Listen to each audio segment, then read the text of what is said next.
번화가 지나다 보면 불법 업소 광고 전단들 많이 밟으실 겁니다. 밤사이 오토바이 타고 다니면서 뿌리고 다니는데 이게 해 뜬다고 없어집니까? 애들 학교 가야 되잖아요. 등굣길에 보는 거리가 낯뜨거운 단어와 사진들이라는 얘기입니다. 음란 전단을 만든 업주와 오토바이를 타고 길바닥에 뿌린 알바생까지 싹 다 재판에 넘겨졌습니다. 이례적으로 청소년 보호법 위반 혐의가 적용됐습니다.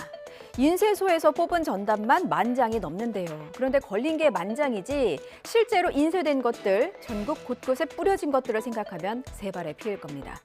불법 전단을 근절하기 위해서 경찰도 지속해서 단속하기로 했습니다. 유서영 기자입니다. 술집과 식당이 즐비한 거리에 유흥업소 홍보 전단이 가득합니다. 셔츠룸이라는 단어와 함께 낯뜨거운 사진까지 있습니다. 이른바 샤로숫길로 불리는 서울대 입구역 일대도 그중 하나입니다. 불과 1km 거리에 초등학교 5곳과 중학교까지 있는 곳입니다. 평소 아이들도 많이 지나는 길이라 주민들은 걱정이 앞섭니다. 할머니 이거 무슨 거리 이거 뭐야 이러지. 그래서 이거 나쁜 사람들이 그냥 이렇게 해놓은 거야. 보면 안 돼 그러지. 그렇게 뭐라고 말하겠어요. 이런 거는. 이건 아무것도 아니라 너네는 이건 보지 말라고.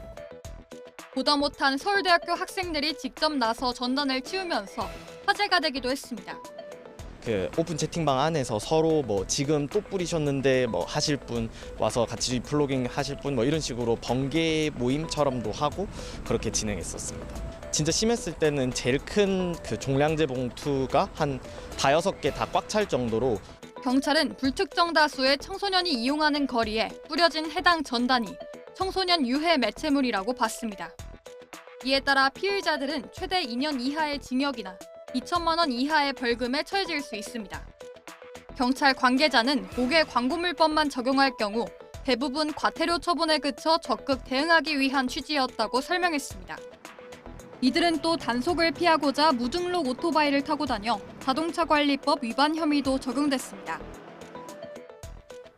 축구 국가대표 출신의 손준호 선수, 11개월간 중국 당국에 구금됐다가 풀려나서 어제 한국에 도착했다고 합니다. 외교부도 확인한 내용입니다.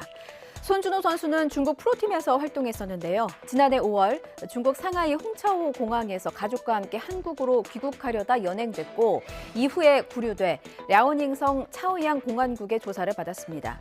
손 선수에게는 비국가 공작인원 수뢰 혐의가 적용됐습니다. 이는 정보기관에 소속되지 않은 사람이 직무상 편리를 이용해서 다른 사람의 재물을 불법 수수한 경우에 해당하는 경우를 말합니다.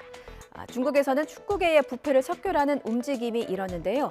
손준호 선수는 이 과정에서 구속된 첫 외국인 선수라서 일각에서는 손 선수가 승부 조작에 가담한 거 아니냐, 이적하는 과정에서 금품이 오간 거 아니냐, 여러 가능성을 거론하기도 했습니다. 하지만 이런 의혹에 대해서 손 선수 측은 강하게 부인한 것으로 전해졌습니다. 외교부는 그동안의 상황에 대해서 중국 당국과 다양한 경로로 소통하면서 공정한 절차가 진행될 수 있도록 협조를 요청했고 필요한 조력을 적극 제공했다고 설명했습니다.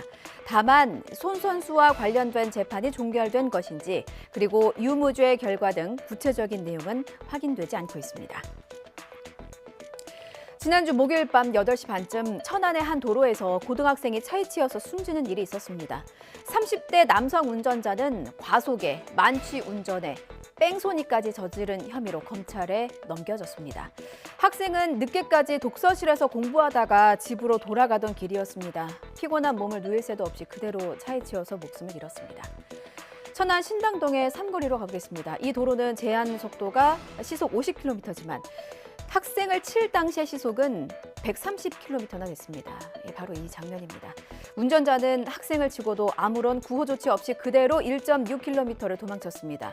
운전자는 가로수를 들이받고 난 뒤에야 멈췄는데요. 경찰이 현행범으로 체포해서 보니까 당시 혈중 알코올 농도는 0.119% 만취 상태였던 것으로 확인됐습니다. 이 만취 상태로 경기도 평택에서 천안까지 20km가량을 달려온 건데요. 이 과정에서 난폭, 보복 운전을 한 혐의도 확인됐습니다. 30대 운전자는 구속 상태에서 검찰로 넘겨졌습니다. SPC 허영인 회장이 검찰에 소환돼서 조사를 받았습니다. 파리바게뜨 제빵 기사들에게 노조 탈퇴를 강요한 혐의입니다. 그런데 검찰 조사는 1시간 만에 끝났습니다. 몸이 아프다는 겁니다. 지난주에는 업무가 바빠서 3번이나 소환 통보를 거부했었거든요. 그때는 바빠서, 이날은 아파서 사실상 4차례나 검찰의 소환 조사가 불발된 겁니다. 모쪼록 쾌차하시고요. 검찰이 조만간 5번째 출석을 요구할 방침입니다. 다음 조사 때는 건강한 모습으로 뵙기를 바랍니다. 이게 다 조사를 피하기 위한 핑계라면 재판기사들의 마음이 더 아플 것 같거든요. 김태원 기자입니다. 재작년 11월 배임 혐의로 검찰에 불려나왔던 SBC그룹 허영인 회장이 1년 4개월 만에 또다시 피의자로 소환됐습니다. 검찰은 허 회장을 상대로 SBC 계열사 PB파트너즈에서 벌어진 부당노동 행위에 직접 관여했는지 캐물을 계획이었습니다. 2019년부터 3년 동안 PB파트너즈가 민주노총 파리바게트 지회 조합원들에게 노조 탈퇴를 강요하거나 인사불이익을 주고 사측과 가까운 한국노총 노조엔 조합원 확보를 지원하거나 회사 입장을 대변하도록 하는데 SBC그룹 차원의 개입이 있었다는 겁니다. 또 재작년 배임 혐의로 조사받던 허 회장이 백모 전무가 검찰 수사관에게 뇌물을 주고 빼돌린 수사 정보를 보고받았는지도 주요 쟁점이었습니다.